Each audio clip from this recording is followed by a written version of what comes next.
జిల్లా BRS party కార్యాలయంలో భువనగిరి నియోజకవర్గ స్థాయి సర్బూత్ ఏజెంట్ల అవగాహన సదస్సు నిర్వహించారు। ఈ కార్యక్రమంలో మాజీ మంత్రి ఎమ్మెల్యే గుంతకడ్ల జగదీశ్వర్ రెడ్డి, మాజీ ఎమ్మెల్యే శేఖర్ రెడ్డి పాల్గొన్నారు। ఈ సందర్భంగా జగదీశ్ రెడ్డి మాట్లాడుతూ కాంగ్రెస్ ప్రభుత్వంపై తీవ్ర విమర్శలు చేశారు।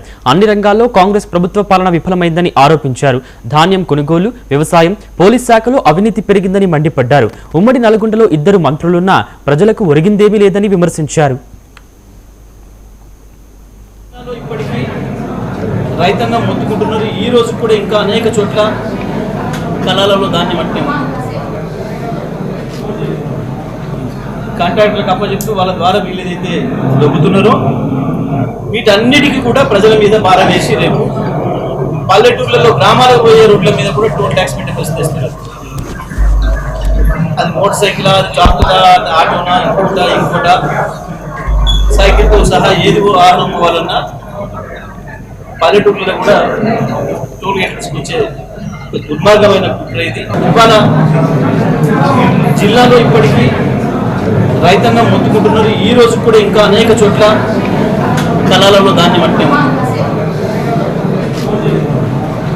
ధాన్యం కొనుగోలు కేంద్రాల్లో ఇప్పటికి కూడా ధాన్యం అట్లే ఉన్నది।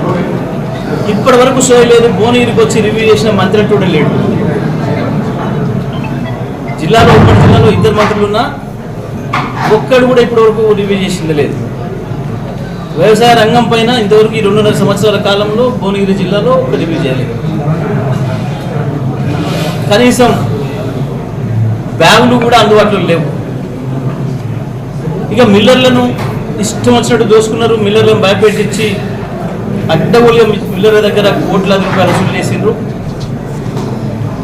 కొనుగోళ్లను మాత్రం వాళ్ళకు వదిలేసింది, దళార్లకు వదిలేసింది వాళ్ళ రైతుల్ని।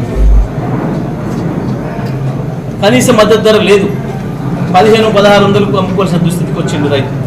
ప్రభుత్వం కొనుగోలు చేస్తలేదు, ఓవైపు కాలం మీద పడుతుంది, పండించిన పంట నాశనం అవుతుందని చెప్పి దళారులు ఎంత కడిగితే అంత